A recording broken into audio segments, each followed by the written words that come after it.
Today's whole program is based on the power of focus. If you recall, in our last session, we're talking about how to really direct our states of mind and emotion. We said that everything that we really want in our lives, no matter what it is, whether it be family or friends or relationship or money or business success or acknowledgement, all those things, the only reason we want them is what we think we'll get out of them, which is a state change, a certain level of feeling within ourselves.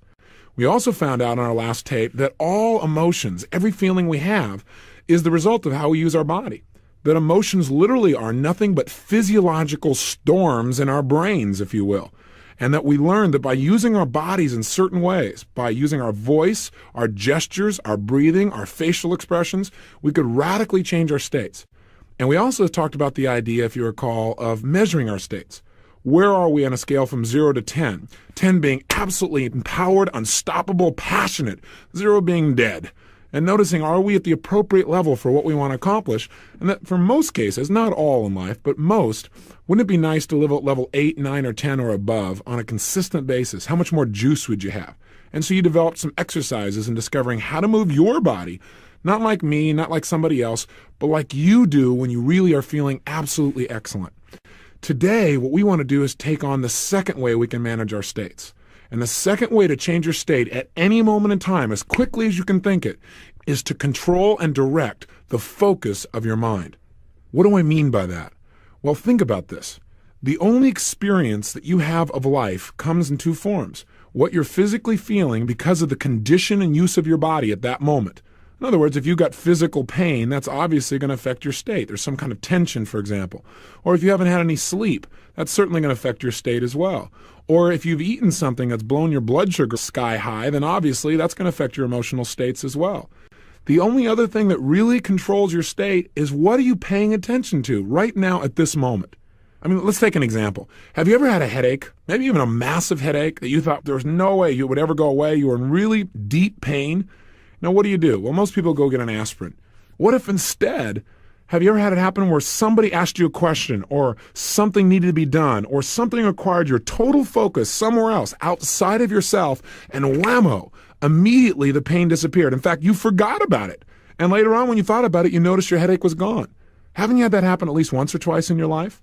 Now, how did you do that? See, my whole life has been studying what makes people successful. If someone's able to do something, if they're able to get rapport with somebody else, if they're able to create the results they want physically in their life, that is lose weight, feel energized, if they're able to create the relationships that they really desire, if they're able to feel as good as they ever wanted to feel, I want to know how do they do that? And so I began to study how could somebody get rid of a headache that quickly so we wouldn't be dependent on some drug like aspirin or Tylenol or anything else. And I began to realize that what it was is we changed our mental focus and that whatever we're experiencing in our body really comes from what we're paying attention to. That's what really determines how you feel. And of course, how you feel determines usually how you're going to behave. Doesn't that make sense? And when you're feeling really lousy, you don't usually do really well. Now, I know there are exceptions, but those exceptions are because you control your focus. You don't focus on feeling lousy. You focus on what's got to be done. There is tremendous power in controlling the focus of your mind. Now, what do I mean by this specifically? Well, there are two things we can control in terms of focus. We can control what we're focusing on. That is, what we're picturing in our mind, what we're saying to ourselves, what we're paying attention to in our physical body. Or we can control how we're focusing. How we're focusing means, let's say, the dimension of the pictures in our mind, the brightness of the colors in our head, the volume of our sounds. If we change how we're paying attention to things, not just what, it radically changes our state as well. Let me give you an example. Pretend for a moment that your brain is a camera and you go to a party. How are you going to feel at that party? Well, the only thing you're going to have feelings about are the things you focus on. I mean, in that room, literally, there are almost unlimited number of activities and probably emotions and conversations and things that are going on. But your experience of that party is based on what that camera focuses on. Now, if it focuses on two people that are fighting, and that's what it focuses on for the entire party, you would leave that party saying, oh, that party was really intense. I mean, people are really upset with each other.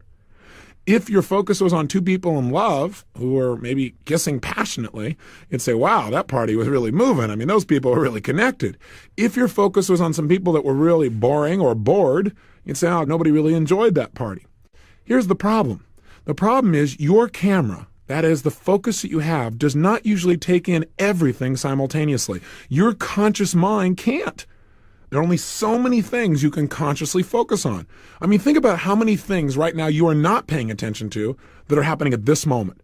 There's the blood pulsating through your right ear. You may not even pay attention to it. I mention it, now you might focus on it. There's the beat of your heart. Were you even noticing that until I mentioned it? There's the feel of maybe some air coming from an air conditioning, maybe if you're nearby. Or there's the heat on your skin. Or there's the blinking of your eyes. There are an unlimited number of things that are happening right now. But see, here's the thing about human beings. Since we can't focus on everything and consciously perceive it all, what most of us do is we become what I call deletion creatures. What do I mean? I mean that most of the time, most of us delete, that is, we fail to pay attention to, or we ignore most of what's going on around us at any moment in time. So what's the price of all this deletion? Well, the price is we walk around believing, or hallucinating might be a better word, that our experience of the world is real. Now, would you think that if you were looking through a camera that was focused on one little portion of the party, that was truly the party? That wouldn't be very intelligent, would it? In fact, you know what else is a problem? That camera may even create close-ups where it makes things bigger than they actually are, where they look bigger and brighter or worse than they were. Is that possible too? Do you think your brain does that as well? You better believe it does. So the key is, if you want your life to be a party that you're happy with and not a party that you're upset with, you got to realize that at any moment in time, there's enough going on in the party of your life that you could find something to be upset about. All you got to do is focus on it. All you got to do is now look around that party, find out the areas that don't match your expectations, make them big and bright and close, and you'll be upset. And you know what? Most people are good at this. They've done it over and over and over again. The other thing that's equally true is that virtually any party at any moment in time, there's somebody having a good time. And if you were to focus on some area of your life at that moment in time, you can make yourself feel absolutely great. Or you could take some little thing, something that's just kind of nice, but make it bigger and brighter, and immediately you can feel better about it as well. So here's my point. My point is, if you want to look at the quality of your life and know what it is, it's the quality of the states that you live in day to day. I mean, isn't that really true? Isn't it how you feel day to day that determines how you treat yourself, how you treat other people, and how great you feel or how poor you feel about your life? What determines it? 1, how you use your body. So you want to develop some new habits. And 2, what and how you focus on things. Now, that's the only way we can explain how people have come from unbelievably painful experiences and turned them around. W. Mitchell's secret is he has controlled his physical body, specifically the way he uses his face. This man has learned, with what's left of his body, to smile and move his face in ways that makes him feel incredible. And the second thing is, he focuses continuously on what he wants, what he's got, what he's grateful for, and as a result, he feels incredible. Now, nobody would blame him for looking around and seeing he has no legs and he has no fingers. He's got the toes there instead. And he's in a situation where he's in physical pain a lot of the time. Nobody would blame him for feeling sorry for himself. But see, he doesn't focus on that. He loves life because he focuses on the part of the party that's the best part for him. Don't you deserve to give yourself the same gift? Now take a look at John Belushi, example we used earlier also. How could a guy like Belushi or Presley, or take somebody like Elizabeth Taylor? Here's a lady that would have everything going for her by most people's standards. She's an incredibly intelligent woman. She's absolutely beautiful. She's a great actress. She has thousands and thousands, probably millions of fans to be more accurate, who absolutely love her. She has as much money as most people could ever imagine needing or wanting. She has a lifestyle that's absolutely phenomenal. She has family and friends that care about her and would do anything for her. And yet, what happens with this lady? She has not learned to manage her state, and she pays the price, as great as she is. Great on the stage, but in her personal life, over and over again, she has to turn to food or to drugs to try and take care of the challenges within herself. See, how could someone have it all and still be unhappy? Because no matter how good it is, you can always focus on something that isn't perfect or doesn't match your expectations, and that is called ultimate failure in life. You want to know what I believe success is? Success is creating consistent pleasure in your life and causing yourself to grow. Failure is being able to find pain no matter how good it is. That's failure. The bottom line is you have that power and you can change it right now by understanding that you make decisions about what to focus on. Now, it may be true that you've got some bad habits. It may be true that right now you look at what's worse, or you look at what's wrong, or you see what's not working in your life, and it's habitual, so you don't think about it consciously, but you still make the decisions. You can turn off the automatic pilot and take control. And when you do, you can instantly change the quality of your life. The lady I married, my wife Becky, one of the things I love about her more than anything in the world, the reason I married her probably more than anything else, is this woman is so incredible in her ability at any moment in time to focus on what is great in a situation, what is beautiful, the most little things. She and I share that power where we can be in the middle of anything, in the middle of turmoil and upsets and frustrations, and in a heartbeat, we can stop and we say, hey, look, notice that flower, notice that sunset. Or look in each other's eyes and say, how did I get so lucky to get you? We have that ability, and we share it, we reinforce it in each other, and it gives power to our relationship and to our lives. You have that control. All you have to do is exercise it. So what I want to do is be more specific with you now on how to do it. Now, first of all, let me demonstrate this is really true to you. I mean, you may say, well, yeah, this makes sense, but let's take a quick example. Now, this may be an unfair situation if you're in a place that you're familiar with, but let's try this right now. And if you're in a place you're familiar with, you might want to try it later on in the day when you're not familiar with something. But let's take an example here. What I want you to do right now is I'd like you, if you would, let's test the power of something. I want you to look around your room, the room you're in right now, or if you're in your car, you can look out the windows also, but I want you to notice everything you can see, and I'm only going to give you a few seconds, that is brown. Quick, look around the room. Everything you can see that's brown. Look around your car, look outside. Everything you can see is brown. Quickly, everything. Make sure you don't miss anything. Everything you see is brown. Quick, quick, quick. Okay, stop. Close your eyes. With your eyes closed now, close your eyes. If you're driving, this is difficult. Okay, so you may want to try this later as an exercise. But what I'd like you to do is close your eyes. And what I want you to do with your eyes closed now is tell me, or, since I'm not there literally, although I may be, you never know. But just for now, out loud say everything that's in this room that is green. Oh, maybe I hooked you a little bit, huh?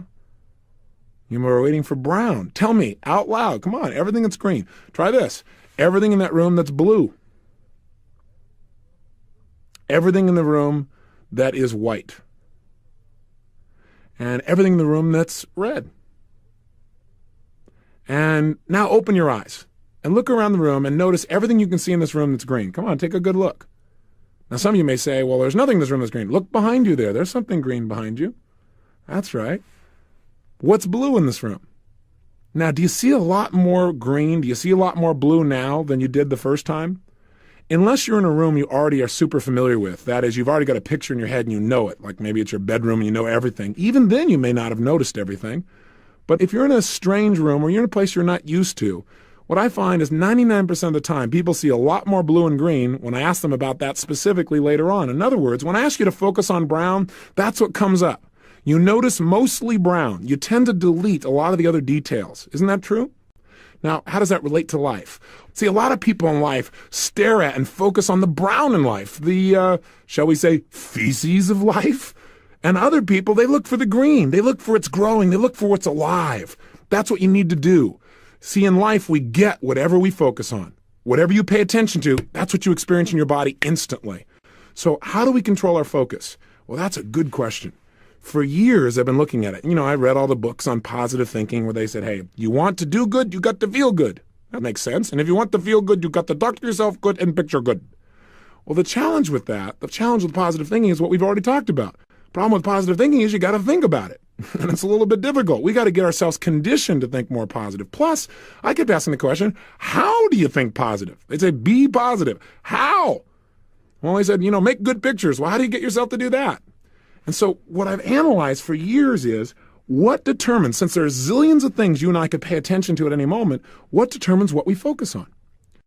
Well, some of what we focus on, or most of it, is based upon our beliefs of what's important and our values. And we're going to talk about that in the next tape. But for right now, the thing that at this specific moment determines what you focus on is how you're evaluating things. Now, that sounds like a big chunk. But what do I mean by that? Well, the way we evaluate things determines how we feel. But what is an evaluation? Evaluations are nothing but questions. The way I found this out is one day I was realizing, well, W. Mitchell's pretty happy because he's evaluated his life in a way that makes him happy. John Belushi's not here because of the way he evaluated things. He made himself actually feel bad when he had plenty he could have felt good on if he just focused on that part of his life's party, if you will. So I thought, how do I explain what an evaluation is? And then I noticed that I had asked a question to try to evaluate how to explain evaluations. And I thought, well, is it possible that evaluations are questions? I thought, well, that's a question too, isn't it? I thought, that's a question, isn't it? I thought, is that really what an evaluation is? Is a question? And notice that was a question. Pretty soon I whipped myself into a frenzy and began to realize evaluations are in fact questions. And I tried to mismatch it. That is, I tried to look at the opposite side, and I've tested it on all kinds of people. Maybe you can find the opposite of what I'm saying, but I don't know. I have found that thinking is nothing but the process of evaluating things. You're always evaluating, what does this mean to me and what should I do? Those are two questions your brain is asking on a continuous basis. See, if I take my fist and I go wham and I bring it within 2 inches of your face, I guarantee you your brain's going to make some evaluations. Question number 1, what does this mean? Question number 2, what should I do? And your brain's going to evaluate. It's going to search your brain for your beliefs about what does this mean? Do I need to move? Is he going to hit me? What does this mean? And what should I do? Do I hit back? Do I adjust? What does my body need to do? We're always asking those two primary questions. But the questions we ask determine what we focus on. Here, let me be more specific, and I think you'll have an example of what I mean. I've said to you so far in this tape that what you focus on determines how you feel. I've also said that the questions you ask yourself determine what you focus on. Think of questions this way. Imagine your brain is the ultimate computer. And in that computer is the answer to any question you could possibly have. And by the way, I believe that metaphor is really how your brain works. It can come up with the answer to any question you ask it. The Bible says, ask and you shall receive. A very true and real statement. Beyond what you might believe religiously, even if you have different religious beliefs, it is reality in my experience of how our brain works. Now, if you have this great computer and in front of you, the only way you get information out of this computer is to ask for it. You tap into this keyboard and you ask questions and bam, in answer to the questions, you will get responses on the screen. Your brain works the same way. You ask questions, you hit the keyboard with questions, and it will fire off the answers in your brain. But here's what's different about your brain than most computers. Whatever question you ask, if you ask it with the absolute expectation that you're going to get an answer, and if you ask it consistently, and you give the brain time to search for the answers, you will get an answer. By the way, any question you ask, you'll get an answer to, even one that doesn't have a basis in reality. In other words, this computer will do anything. It'll search its files and make things up in order to answer your question. What do I mean? Well, if you go around and ask your brain, why do these things always happen to me? Well, guess what? Your brain will search all its databases and say, why do these things always happen to me? And it'll take every possible form of input of what people have said to you in your life, what you've ever said to yourself, what you've ever read or saw on TV, and it'll make up an answer for you. It always happens to you because you're a turkey. That's why, right? And sure enough, now you feel lousy. You see, gosh, I'm a turkey. You feel bad and everything's not working out. See, whatever you ask, you're going to get an answer to. If you say, how come I'm so lucky? How did I get so lucky? Your brain will search all kinds of things and show you that you're lucky. In other words, our questions determine how we feel. Now, if you've got certain emotions, certain feelings that you have on a daily basis that you don't like, habitual emotions, I'm here to tell you that the feelings you feel come from what you focus on. So what you have is habitual focuses, and those focuses come from habitual questions. In other words, if you feel certain ways on an ongoing basis, it's because you're asking certain questions on an ongoing basis. It might be useful for you to discover what those are. I'll give you some samples. Questions that people ask themselves on a regular basis that make them feel lousy. Question number 1 is, why does this always happen to me? Now, I want you to notice in that question is something we call a presupposition. A presupposition means you are presupposing in the question that things already happened to you. That may not be true, but as long as you ask questions that way, your brain will make up an answer for you. Here, I'll give you a good example. After the 1988 Republican National Convention, when George Bush selected Dan Quayle as his running mate, CNN ran a public opinion poll where you called a 900 number and vote yes or no to the answer to a question. But here is the question. It blew my mind. Question was, does it bother you that Dan Quayle used his family's influence to stay out of Vietnam and to get in the National Guard? Now, I'm paraphrasing just slightly, but that's what they said. Now, tell me, what's wrong with this picture? The challenge is they presuppose that he actually did it. They said, does it bother you? So your brain stops evaluating whether he actually did it or not and focuses on whether it bothers you or not. Does this happen every day with you? Do you ask questions that presuppose that you've got a limited level of intelligence or skill or ability and therefore get lousy answers in your brain? Listen, if you ask yourself questions like, why am I so fat? That question guarantees you're going to stay fat.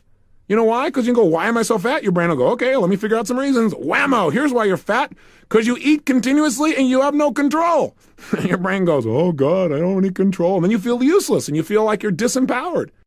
What would be a better question to ask yourself than, why am I so fat? How about this one? How can I become more thin right now? Or what could I do today to start myself on the road to becoming more thin? And what do I need to do consistently to create the long-term results of health that I want? If you ask a better quality question, you will get a better quality answer. Or I'll give you a step beyond that. If you ask a question like, how can I become more thin now? You'll get an answer. But what if you ask a question like, how can I become more thin now and enjoy the process? Ah, magical. When you ask that question, what happens now is you literally come up with not only an answer of how to lose weight, but also how to enjoy it. And since your brain likes pleasure, there's a much better chance you're going to follow through. Am I making any sense to you? I'm here to tell you that the quality of your life comes down to the quality of the questions you ask yourself on a daily basis. So if you're asking questions like, well, how come I can't ever learn anything? Just listen to that question. Or why can't I ever learn anything? That's even worse. Why questions tend to be what I call endless loop questions. Like, why did this happen to me? See, your brain probably can never come up with a definitive answer. It'll come up with all kinds of reasons, but you'll keep going into a loop. Now, I discovered the power of questions in my own life because at one time in my life, I was really, really angry. And I knew how to change my physiology and my movement to make myself feel better, but I didn't want to. You ever been in that state?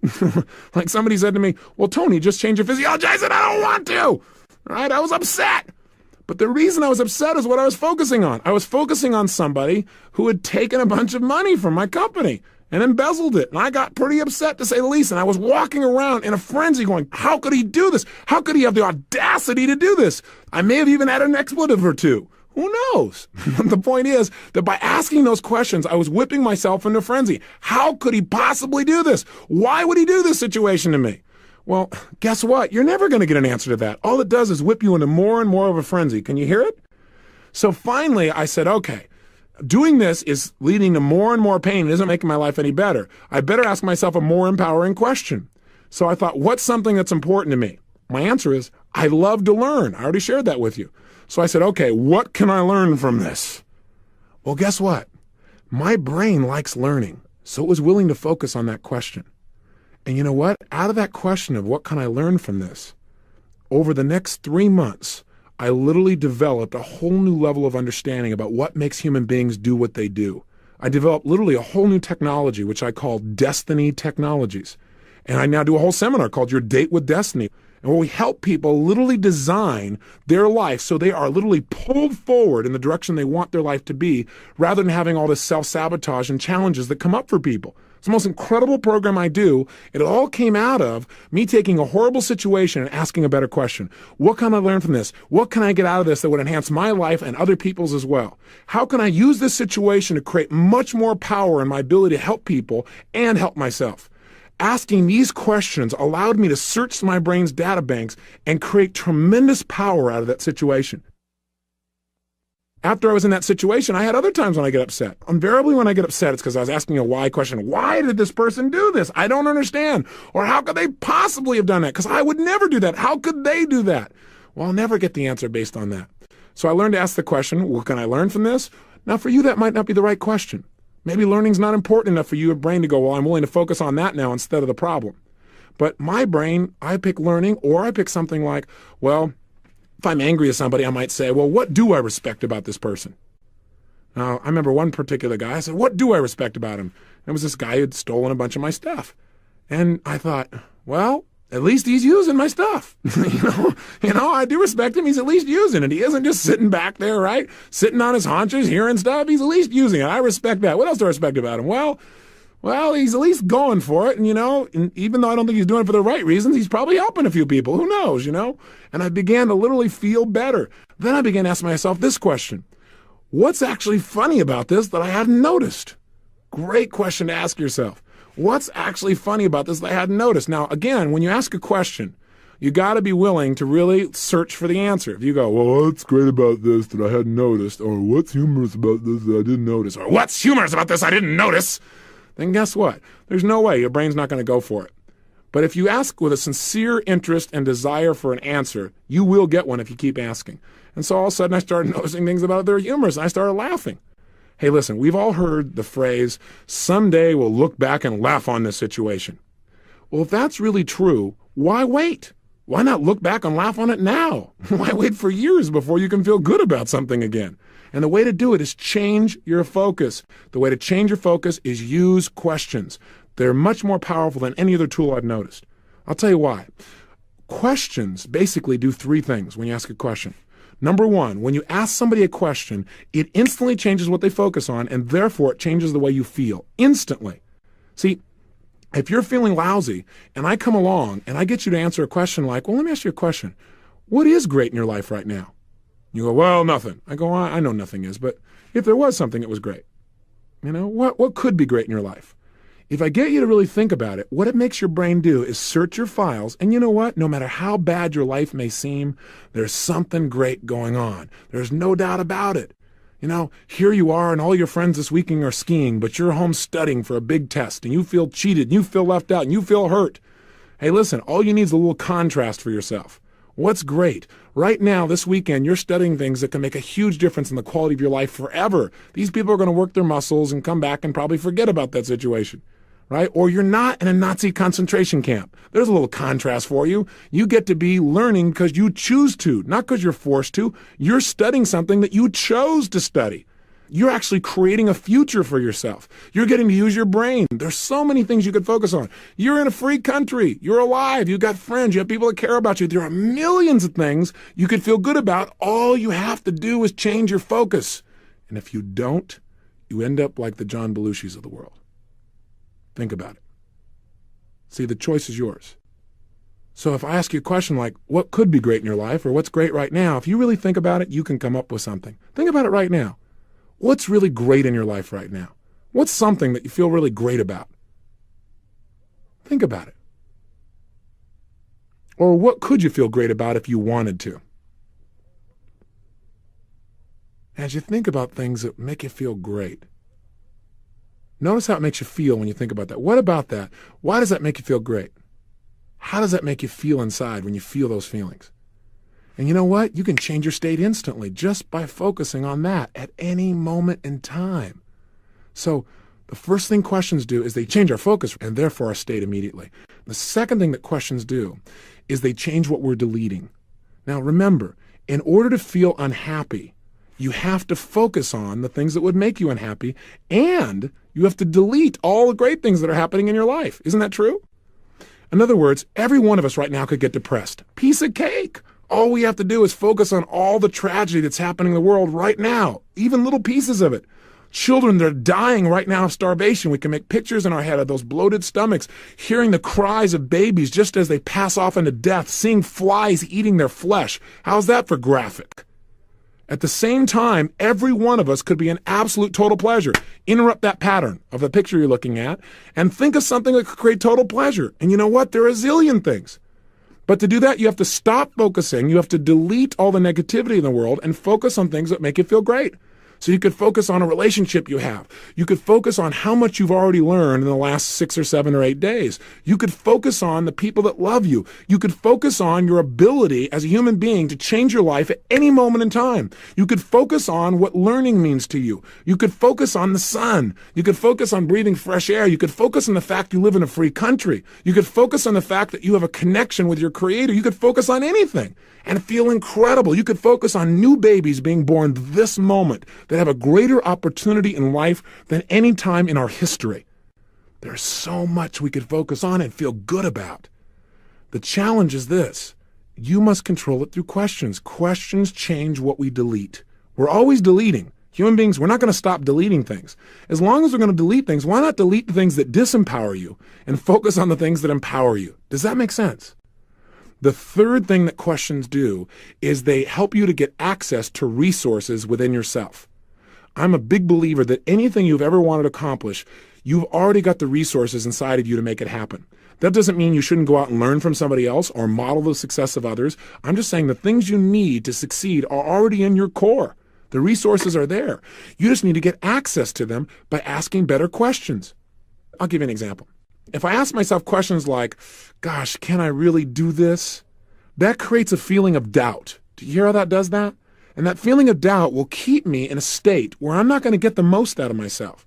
But if instead I ask myself a question like, how can I make this thing happen right now more powerfully than I ever dreamed of and have fun doing it?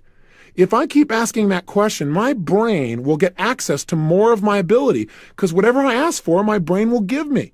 But if you ask your brain, can I really do this? And you do it with a tone of voice of doubt, you are going to get access to the resources called doubt. Does that make sense? If you think about it, the greatest communicators, the greatest teachers of all time were not people that so much taught us as they did ask us. They shared things with us, but they got us to use our own resources. They asked questions. All the great speakers have done this. Hey, Martin Luther King asked questions about a dream. John F. Kennedy asked, don't ask what your country can do for you.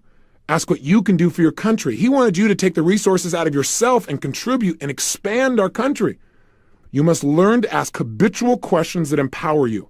I want you to know that I believe the success in my life has all come down to one basic skill, state management. On a consistent basis, I've learned how to manage my state, and therefore, I've been able to get myself to break through and take action when very few people around me were able to do the same. They were able to. That's probably not the best description. They weren't using their power because they didn't have access to all of it.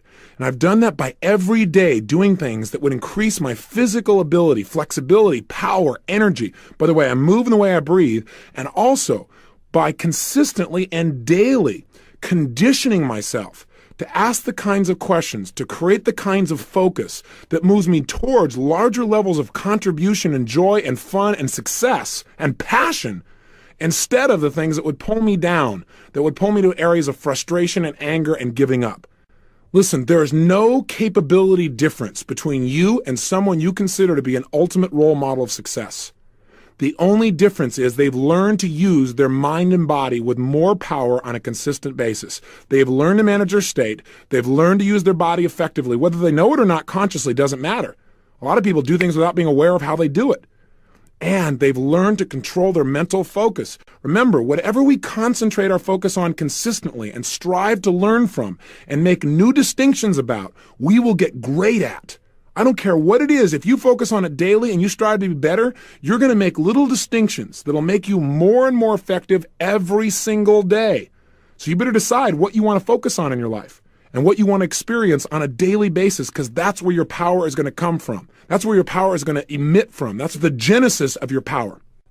I want you to know that many things that you think are impossible or difficult are only difficult or impossible because of the way you're focusing on things. You're focusing on how it can't be done, and you got to remember, whatever you focus on is what you get.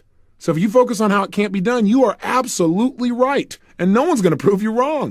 So why not focus on what's possible and create that? I mean, that's how I created things like the Firewalk Seminar.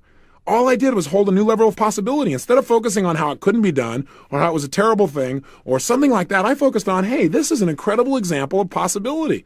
And if other people can do it, my focus and my question is, if they can do it, then how can we do it? How can I share it with other people? How could it be used as an empowering experience that's a lot of fun? I did the same thing with teach people wood breaking. I teach people how to break wood karate style, not in 2 years, but in about 20 minutes. Again, not to make them this powerful person, but to show them that by simply changing their mental focus, by controlling their physical, emotional state, and by modeling someone's success, that they can get results in 30 minutes that takes most people 2 years. And they have what we call a breakthrough, literally. I want you to know that you have every right at any moment in time to feel lousy, to feel bad, to feel sorry, to feel hurt. I am not saying by this tape program that you should never be disappointed or frustrated or angry or anything else, because all of those emotions have their place in their proper proportion. Hey, some of my greatest frustrations or angers or upsets are what have driven some of my greatest successes because it's made me search for more. But see, what's interesting is The pain drove me, but what changed me from other people who just gave up is I asked better questions. I found a way to say, what can I learn from this? How can I grow from this? How can I expand from this? What can I take from this experience that'll empower me? What can I learn from this so I never have to experience it again? And by asking empowering questions, how can I take advantage of this? What's the actual benefit in this situation that I probably hadn't noticed? I began to find benefits. Whereas other people said, why did this happen to me? Why does this always happen to me? Why did you do this to me, Lord? How come I'm not smart enough to pull this off? Why do I keep self-sabotaging? See, that's the difference between success and failure. So I want you to know, I'm not saying you can't feel bad. I'm just saying when you're done feeling bad, here's how to change.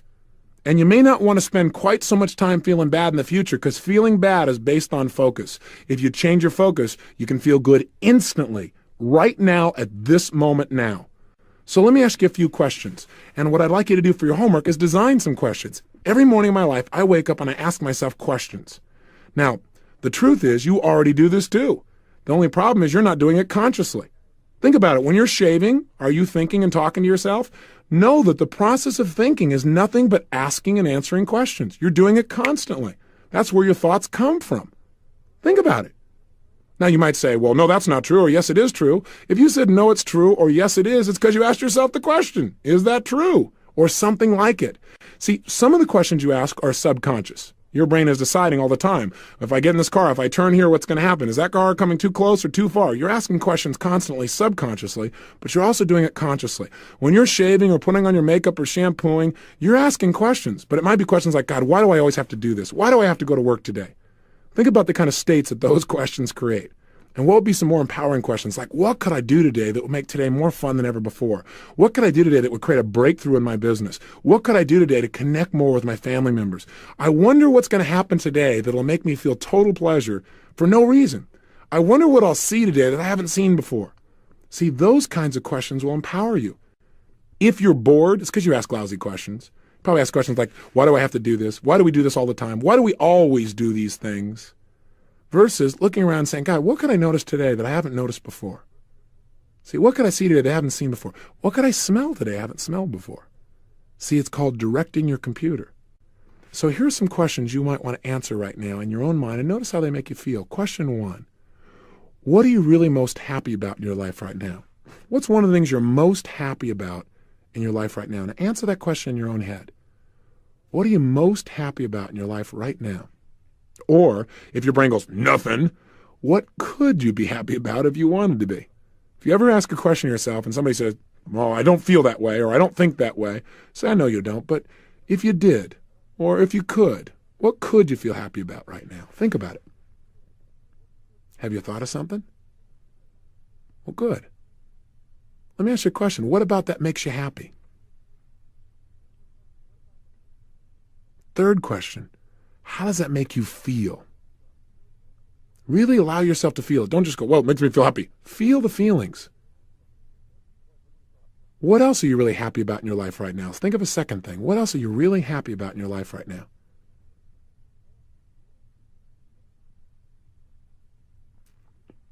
What about that makes you feel happy?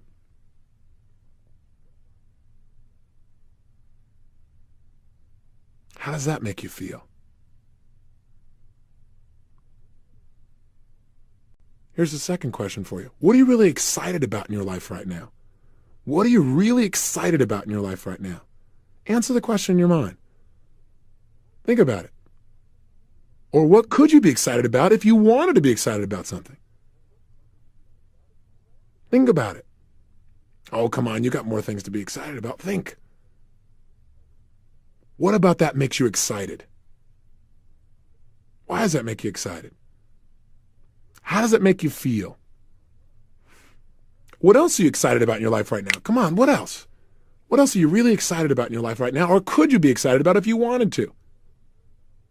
How does that make you feel? Here's a third question for you. What are you really grateful for in your life right now? What are you really grateful for in your life right now? What are some of the things you're grateful for, or what could you be grateful for if you wanted to be? Answer the question honestly. How does that make you feel?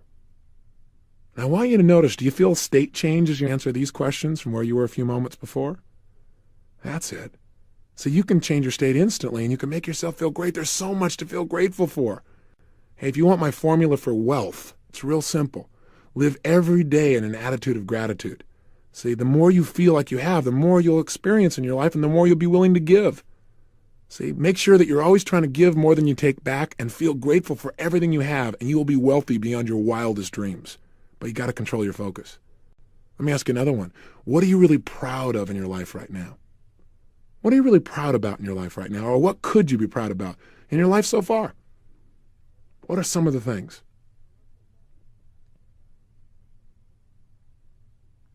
What about those things makes you feel proud? How does that make you feel? What else are you really proud of in your life right now?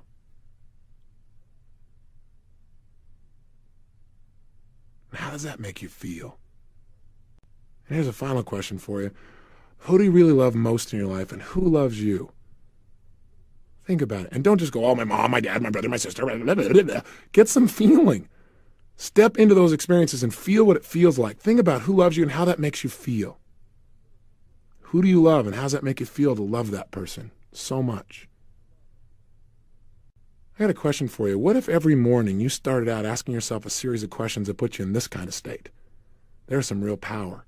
Because, see, the state you're in affects the way you look at your whole world, doesn't it? It affects the way you breathe, the way you feel, the way you treat other people, and your level of success. See, a lot of people teach in life, do a bunch of affirmations. Go, I'm happy, I'm happy, I'm happy, I'm happy, I'm happy, I'm happy. And then your brain goes, BS, right? Now, if you do affirmations long enough, they may work because your brain may get bored and say, well, why am I happy? At which time it'll search your brain for an answer, and then all of a sudden you'll feel happy. That's what happens when you do affirmations. Or if you go, I'm happy, I'm happy, I'm happy, I'm happy, I'm happy, and you really create the physiology of happiness, you know what I mean by that? By using your voice that way, then what you've done is the affirmation didn't do it so much as putting your body in that state. So affirmations are great. But what I want you to know is questions are even more powerful because now you have a reason to be happy. You're not just jumping yourself up and running around with what I call a permagran where people go, why are you happy? And go, I don't know, but it feels good. It's better to have all these reasons. So every morning you stack more reasons to be happy. You come up with more reasons that you're proud, more reasons to be grateful, more reasons to feel excited about life, more feelings of love. If you stack those every day, you literally anchor them in your nervous system. This is part of what I call destiny technologies, controlling your state through asking yourself effective questions. This is the power of focus. And here's your exercise. Pull out your success journal. And right now, I want you to write down 5 questions. After you've designed these 5 questions, what I'd like you to ask yourself to do is this. First of all, let me ask you this. If every single morning you got up and asked yourself 5 custom designed questions that put you in peak states, and it gave you lots of reasons to feel phenomenal. So you weren't just some guy out there again just babbling about how excited you are without any reasons for it. I'm not talking about being somebody who's just all pumped up for no reason. But if every day you came up with lots of reasons and felt these powerful emotions, what would that do to the quality of your life? What would that do to your days? Would it be worth developing some new habits? If your answer to these questions is yes, then I'd like to challenge you to do something. I'd like you to develop a new habit, one that will literally condition your nervous system to associate powerful emotions with waking up in the morning. Wouldn't that be nice? Here's what I want you to do if you're willing to take on the challenge. For the rest of this program, approximately 22 more days, each morning I want you to answer those 5 questions. And every time you answer them, you got to create some feeling. So if one of your questions was, what am I most excited about in my life? You got to come up with at least 2 different answers. And you got to think about why you're excited and how great that makes you feel. And you got to actually feel the answer to the question. 2 answers to each of your 5 questions each morning. Again, this is not added work. You're already asking questions. You just may be asking questions like, oh gosh, why do I have to get up at this hour? That may not be the best question to ask when the alarm goes off. Maybe you want to install a new one that empowers you. Would you be willing to do that for the rest of this 30-day program? Now, I don't want you to do this for the rest of your life because you might get addicted to feeling excellent for the rest of your life, and gosh only knows what would happen to you then. So don't go any longer than these 30 days, for sure. But at least for the 30 days, would you be willing to try it? Okay, then go for it. So you know your assignment. Design 5 questions that'll get resources out of you and make you feel phenomenal each day, that'll make you get access to your real power and ability every single day. Also, I want to say to you, please use your success journal to write down each day a little bit about what's happening to you. What are you noticing? Have you already begun to notice that your attitude has changed, obviously, but also have you noticed that maybe you're willing to take some chances, that you're being more decisive, that you're taking some actions, you've been maybe more powerful in some of your communication? Have you decided maybe to take some actions like lose weight or stop smoking and you're in like day 3 or 4 of that? Or are you just feeling better about the possibilities of your future? In other words, each day, you might want to just keep a journal. Jot down a couple of key ideas about what you learned that day or what you're experiencing in your daily life besides this program. I've kept journals for years because I believe that if my life is worth living, it's worth recording. And for me, what journals are is a way to go back and notice my growth. See, because otherwise what happens for a lot of us is we get caught up. But if you have a journal, you can look and see how you've grown in your development and your ability and where you are in your life. In addition, your journals are things that you can give later on to your children. Someday they can look back and learn from the lessons you've learned in your life. So they're invaluable. I hope you'll decide to keep a success journal on an ongoing basis after this program, but see if you can get yourself in the habit right now for the next 30 days.